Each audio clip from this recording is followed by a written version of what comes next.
Okay, welcome back to the second part of my Adobe Premiere Pro tutorial.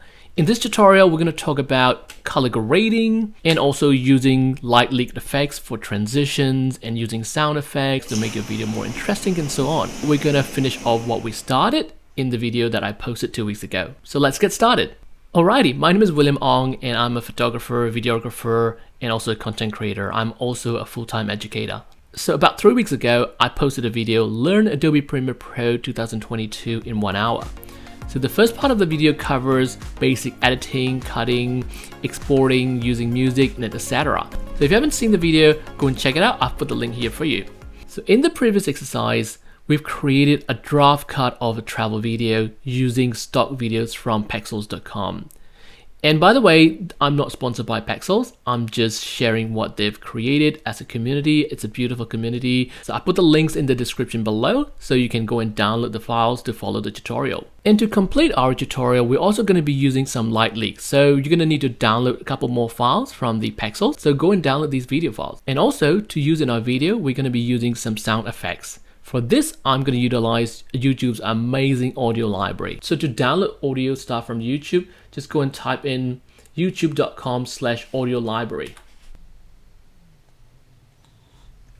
And in here in the search bar, you can type in the file that you're looking for. And also put the list of the audio files that you will need to follow the tutorial. So now that I've downloaded audio and video files that I'm going to be using, I'm going to add them to the folder we've created in the previous video. So to do that, let's just open up the project folder we've created earlier. And then I'm just going to drag and copy these two folders into my project folder. All right, so sound effects and light leaks. So now let's get back to Adobe Premiere Pro again. If you're jumping into this video halfway, I will also make this file available for you to download, but the rest of the files you can also download from the previous video tutorial. So there's also all the links in there. But anyway, let's get started by just double clicking this file open. All right, so I'm going to save this file as the second part of the file. So I'm going to call it part 2. To do that, go to File and go to Save As. So from the previous one, we call it Assembly Cut, done. So we're just going to call it Fine Tune Cut. And I'm going to put Start there.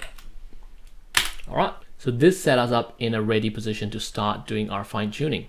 All right, for the first part, I want to tackle a bit of color grading and color correction. Because this video is filmed with so many different cameras, contributed by so many different content creators. So obviously you can see like different color effects, even in the similar shots. So I need to make them look very consistent. All right, so let's get started with this one. So to create the color grading, there are a few things I'm going to do. So the first thing I want to do is coming back to my project panel right here. If you can't find the project panel, go to your window and there should be the project. So you should have the project folder somewhere there on your screen. So I'm just going to come to this little new item icon and I'm going to say adjustment layer. So for the details, the adjustment layer will be created based on the project settings, which is perfect for us. So I'm not going to change anything and just going to press OK.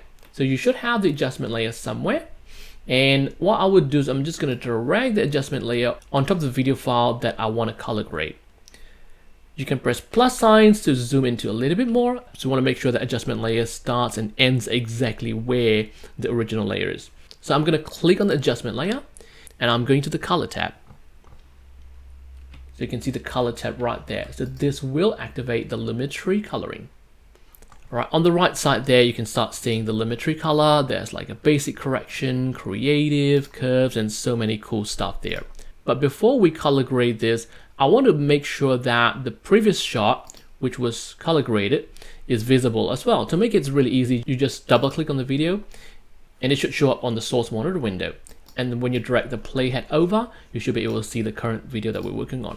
And then make sure you select on the adjustment layer because we want to make adjustments on the adjustment layer. I want to avoid touching or changing the original layer. So anything happens, I can just simply delete the adjustment layer if I need to. Anyway, so let's get started with the color grading. So a few things I can see here, there's a bit of a stronger contrast. So I'm just going to go to the contrast area and basically push the contrast a little bit more. I will also push the saturation tiny bit. So it's starting to look a bit more contrasty, stronger saturation. I'm also going to change the temperature a little bit to make it a little bit warmer. Now it's getting closer. But you can see the flowers definitely look a bit more yellowish in this video compared to the orangey in this color graded video. So to fix that, I'm going to go to the curves tab. And this is where a lot of detail and fun stuff happen. I'm going to go to the hue versus hue. All right, so this is where I'm going to change the yellows in this shot into different colors. So you can basically pinpoint any color. For example, I'm going to use that eyedropper to pick on that little yellow flower. And notice that Adobe Premiere kind of like sets that for me. So if you can select the orange and push it around, you can see you can change the color of these already. And it looks pretty close. So to fix that, I'm going to need to change a bit of yellows as well. But if you start pushing the yellow, you're going to change the entire video, right? So that's not what we want to do. So I'm going to undo that by pressing Ctrl Z. And instead, I'm going to add another point there, because by putting a little point there, I'm making sure that the greens here don't get affected. But now I can move the yellow a little bit more freely. And as you can see, it's coming closer there. I think it looks already pretty close to the previous shot. I'm quite happy with that, but if you want to touch a little bit more, you can change the saturation. So this hue versus saturation allows you to change particular color to make it more saturated or desaturated. So here I already know the color range that I need to change, which is around this orange and yellow. And I will add 2 points to basically hold them. So now that I can push the saturation of that orange and yellow tones, I think they look pretty close already. I'm pretty happy with how the flowers turn out, but I'm going to change a little bit to the sky, because in the original shot, the skies look a little bit greenish tint there. Here they look slightly blue. So I think the colors around this light blue range. So to have a point, I'm going to put the point there, and I'm going to set 2 points on its left and right to lock them in place. And I'm going to adjust this. As you can see, I can make it really green, but less is more when it comes to color grading. So I'm just going to just push it a tiny bit to almost match the color there. I think I'm going to do a bit of hue versus luma, because the sky looks a little bit dark in here. Sky looks a little bit brighter here. Hue versus luma is where I want to do. So click on that, same drill, but this will make the sky darker or brighter. Notice that there's a bit of bending, so I'm going to be very careful not to overly adjust that too much. But I think they're quite close already. I'm pretty happy with that. So here we go. Before and after. This is before, this is after. So you can see that you can easily turn on and off the adjustment layer to see the difference, make adjustments and so on. Let's check that out. That looks pretty good. Maybe slightly too saturated already for my liking, so I'm just going to come back to the basic correction and push down the overall saturation to maybe about 115 there. So that looks so much better. With the same drill, I'm also going to change this one a little bit. I find the interiors of the aircraft slightly too warm. So I'm going to reuse the same adjustment layer I've created earlier. So you don't have to keep on creating multiple adjustment layers for different color gradings. In fact, I'm just going to reuse the adjustment layer. Just make sure it ends. You see that? You see that it doesn't end there, right? So you have to make sure that it ends exactly where it is. And then back to that. So Lumetri color is already there. I'm actually just going to drag it a little bit here. So obviously a little bit too warm. So I'm going to push this temperature to the left side to make it a little bit cooler. Just about there. I think, again, there's no right or wrong. How far you want to go, it's completely up to you. I'm going to push the exposure down a tiny bit, bring down the contrast as well, because I'm suspecting this is filmed on a mobile phone. I may be wrong, but they tend to have a lot stronger contrast. So I'm going to push the shadows slightly higher. That's already starting to look a little bit more filmic and consistent with the rest of the shots already. There's a bit of a green tint, obviously. So I'm going to push it to a little bit more of a magenta side. So if you look at that, this is before and this is after. So just a few bit of adjustments, exposure, contrast, highlights, shadows. I think I'm going to adjust the saturation a tiny bit to maybe about 85%. That looks pretty good. And scrolling on the right side, I think these shots are really beautiful. I don't want to change a lot. And going back to this, all right, this shot again feels a little bit too bright and contrasty, in comparison to the rest. So I'm just going to do the same. I'm going to drag the adjustment layer, but this time around, I'm going to actually cover it across 2 different shots. So if I could correct one of the shot with the color grading, I think that should also do the same for the other shot as well. So coming back to the adjustment layer, again, I'm going to bring the exposure down a tiny bit, about there. Bring the contrast down, obviously. Bring the highlights down, too much highlights there. Push the shadows up, and then I'm going to push the whites tiny bit. pull the blacks up a little bit as well. All right, so in a quick one, I just pulled the exposure down a tiny bit, contrast to about -50, highlights just about -16, 15 around there, by pushing the shadows a little bit up, so it kind of tones down the black contrast. Push the whites tiny bit, black tiny bit, so that is kind of getting better. If you look at that, this is very strong, very nice contrast, but so I want to make them look a little bit filmic like the rest of the shots. Here we are. You can also go deep down to creative or curves and do what I did earlier, but I'm going to keep it simple here. I think this shot looks pretty okay. I'm going to darken this shot though. I find a little bit too bright compared to the shots in this area. So if you look at this, this is a silhouette shot. This shot's so much darker, and then followed by is another silhouette. So this shot is slightly too bright among these. Bring the exposure down a tiny bit. This time I'm going to push the contrast more, but I'm going to bring the blacks down, and I'm going to bring the shadows down a little bit as well to make it a little bit darker. As you can see, the colors becoming more like warmer and vibrant, like feel more sunsetty to that. So that's about it, right? So that's a bit of a color grading and color correction that I did to make some minor adjustments to the videos so that clips look consistent from one another, keeping it really simple, keeping it to basics. So in the next part, I'm going to use LightLeaks. And I haven't imported the LightLeaks file to the Adobe Premiere, although I've copied it into my project folder. So to do that, I'm just going to import the folders into the Adobe Premiere project, right? So very simple. All you need to do is come back to the project panel, double click anywhere inside there. So I'm going to select the SFX folder and import that. And then the same thing, I will double click on the empty space of the project panel to import another thing. I'm just going to go back up there and select the LightLeaks, just click import.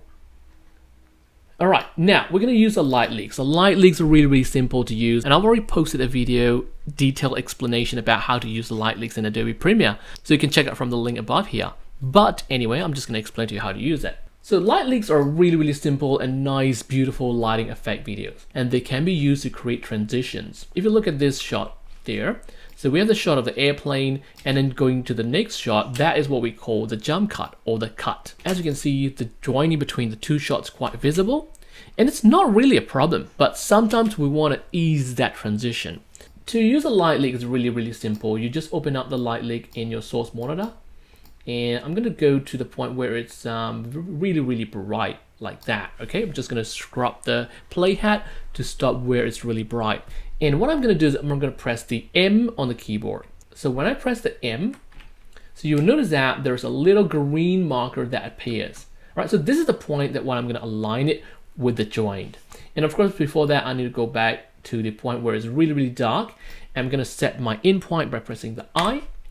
And I will drag the playhead a little bit more forward to where it's dark again. And I'm going to set my out by pressing the O. Now I'm going to drag it. And do you notice that at the bottom of the screen, you can see there's a bit of audio onto that. I don't really need the audio, so I'm just going to undo that. So if you want to drag a video from your monitor, and you can just drag the video only by this icon and drag it over. All right, so I'm going to drag it right here, anywhere, it doesn't matter. But what I would do is I would try to align that marker with the joint here. Okay, so currently if you play it, you will see that the LightLeak video just takes over and you can't see anything below. That doesn't look good.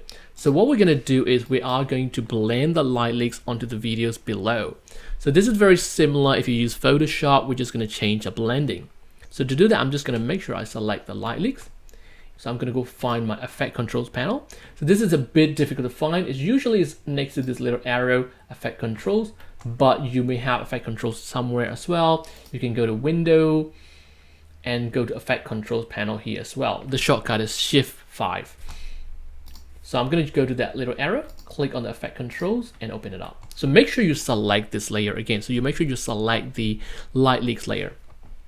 And from there, you want to change the blend mode. So if you're familiar with Adobe Photoshop, you will know what to do. So you click on the normal and change it to something like screen.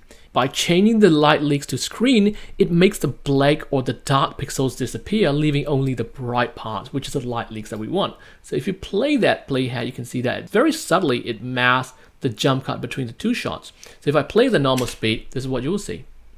It looks really good, I think. It's very subtle, very gentle. So I'm going to add more LightLeaks for a couple more shots here. So to do that, I'm going to go to the next point, move to the brightest part, press M, and drag it a little bit backwards, press I on the point which is really dark, and then drag it forward and press O to mark that out for the point where it's dark again. So drag from the video only because I don't want to bring the audio, I don't know what audio there is, and try to align it right there. And select the light leak, click on the effect controls, change the blending to screen. Let's see how it works out. That looks good as well. And I will have one more light leaks here. Same drill, roughly there. It's gonna press M, gonna drag it here, I, gonna drag forward, O, and then drag the video only. Try to align it, make sure that marker aligns with the joint.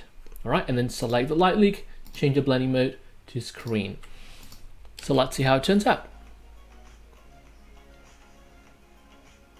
That looks pretty good. And keep in mind, you don't need to have light leaks effects or transitions over every shot, especially like these two shots are very continuous. So I'm not going to have any transitions. They work really well with the natural jump cut right there.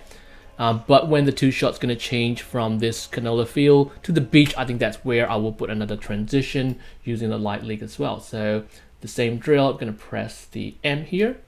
I'm going to drag a little bit backwards, I for in point, go forward, O for out point, direct video only, put it there. So you get the gist already. You know, it's really simple. Once you get used to that, using light leaks, it's really simple, very effective way of transitioning two shots. And I think it looks really good here. And I think I've got enough with the light leaks, right? So I don't want to spam using too much light leaks. I think they look really simple with the natural flow to that. So you don't have to put too much light leaks if you don't want to. And for me, I think that's good enough. The only thing I want to add is at this end of the frame, it just suddenly, you know, cuts the frame off.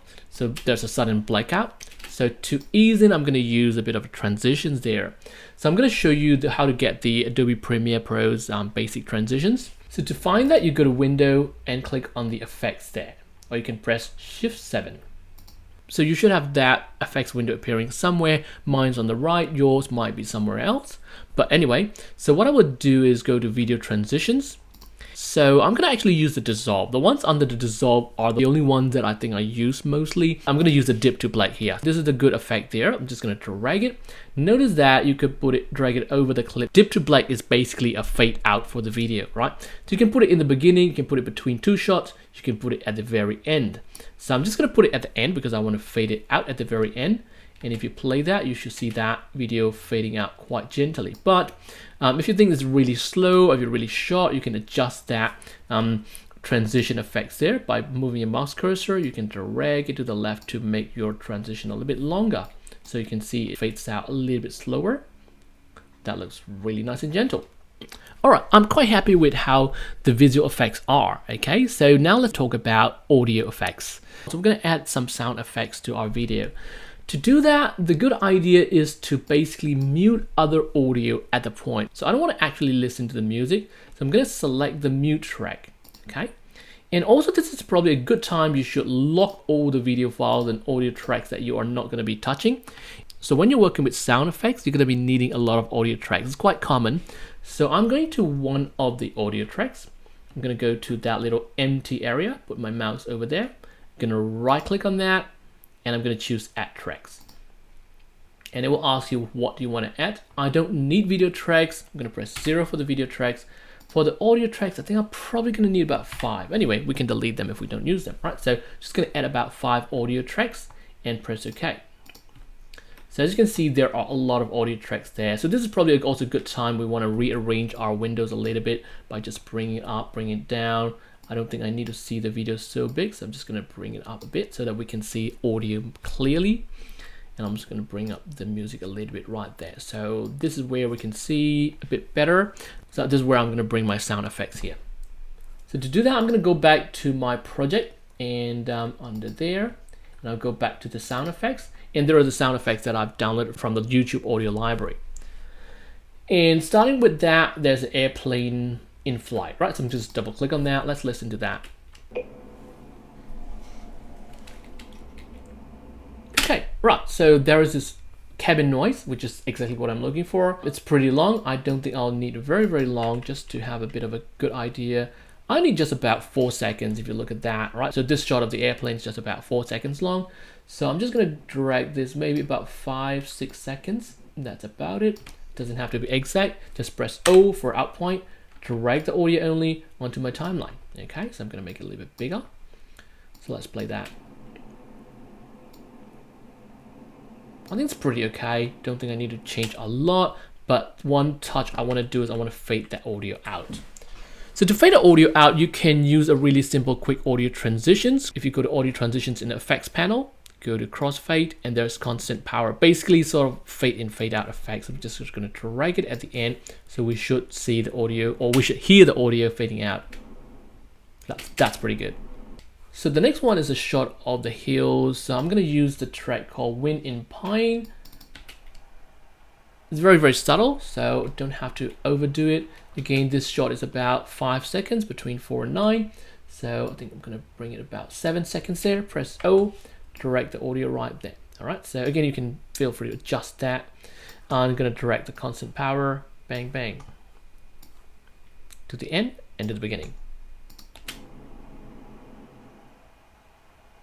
That sounds pretty good. And followed by the shot of the highway. Yep, there's highway near something. That sounds pretty good. Simple for highway. A bit of a vehicles. 5 seconds. Press O, drag it down. You can reuse the same track because this track is now empty. Why not? We want to minimize having too many tracks.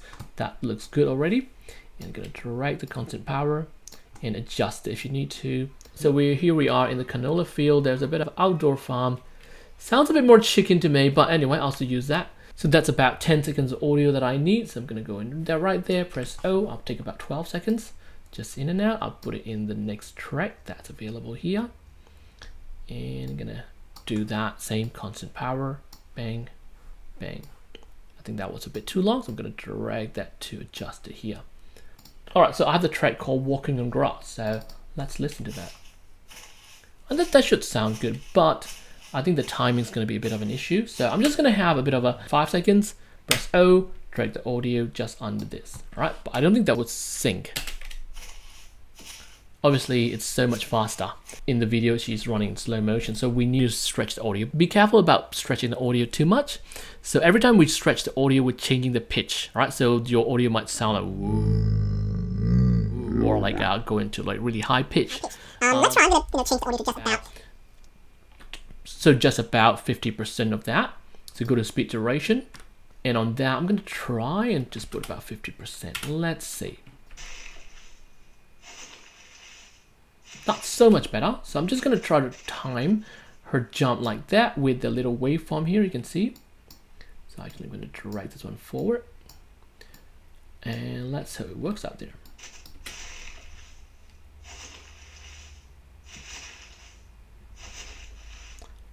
That's pretty good, I would say. I'm quite happy with that.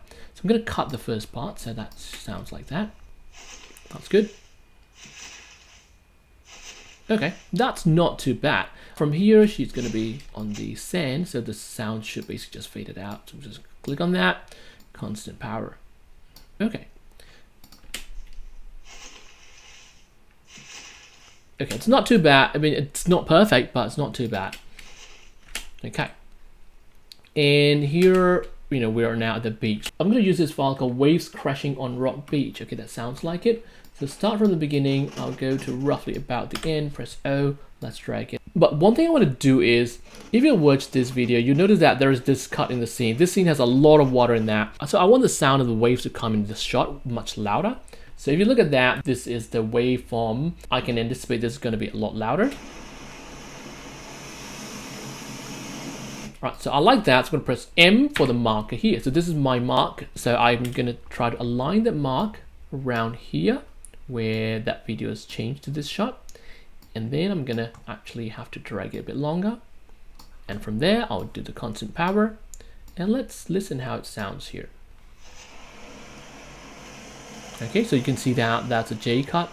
You could hear the audio a little bit earlier than the video. And I hope it gets louder here. Oh, I think that's perfect, right? So that is really good. And there we go. So don't forget to save the file, press the Command S quite regularly. The next part is these guys running along the beach. I think that's really action. So this is where we're going to be using some of the shots of splashing water, I think. Alright, so I would drag that just maybe about 6-7 seconds. Oh, drag it over.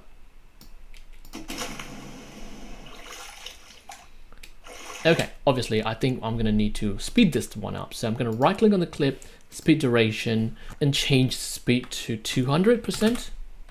That will go faster, also shorter. So I'm going to actually have to drag the audio a little bit longer, and let's see how it sounds. Okay, doesn't sound very good, but I'm keep it there for a while. So I'm going to bring other audio files to make it more interesting as well. So that's another one for water splashing. That sounds more like it. I'm going to press O, I'm going to drag it over. Alright, that sounds already pretty good. When this shot happens, this guy's sort of like submerged into the water. I want to have that sound of the bubbles. So there's a sound called large bubbles. I'll just use that. So in and out, I, O. Alright, drag that over. And around that time where these guys are going into the water. That's it. Alright, I can also do another one. I'm going to bring another one here. I and O on the same track. I'm going to bring this down right inside to make it more. Okay.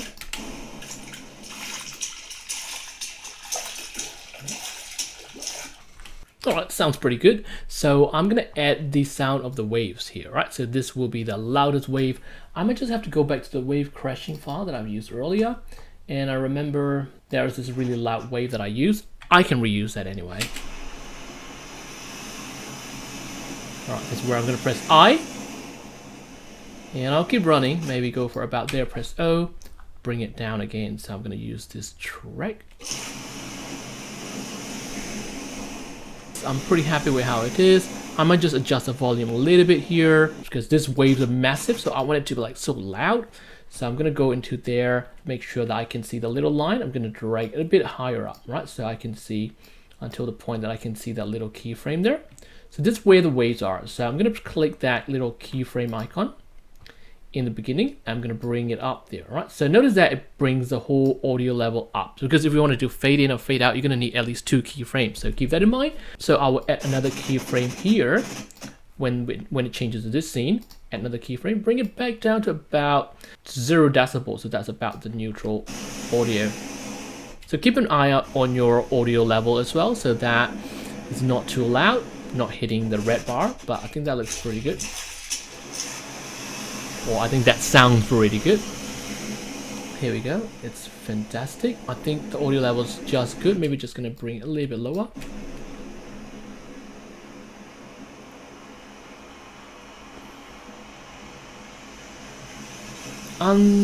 There we go. That works fantastic. Oh, by the way, if you notice that, like, if you look in the folder, the little blue marks say this file has been used on your timeline. The white ones mean they are not used. So it's also a bit of a good indication. Looks like I haven't used a couple audio files.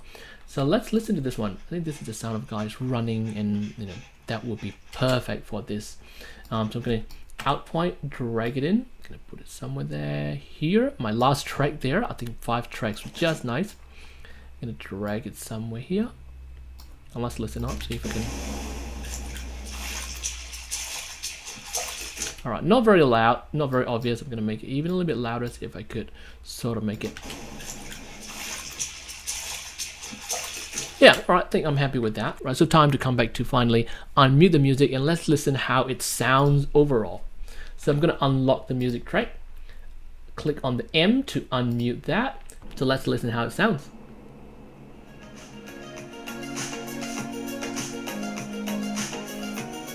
Thing. It was a little bit overpowering, so I'm going to bring the music level down. So I'm going to move that cursor over the bar, bring it a little bit down. Maybe let's try about minus 16 decibels.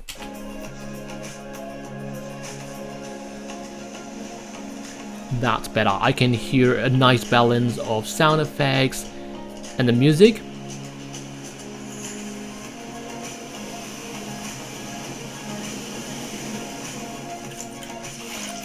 And that works out pretty good.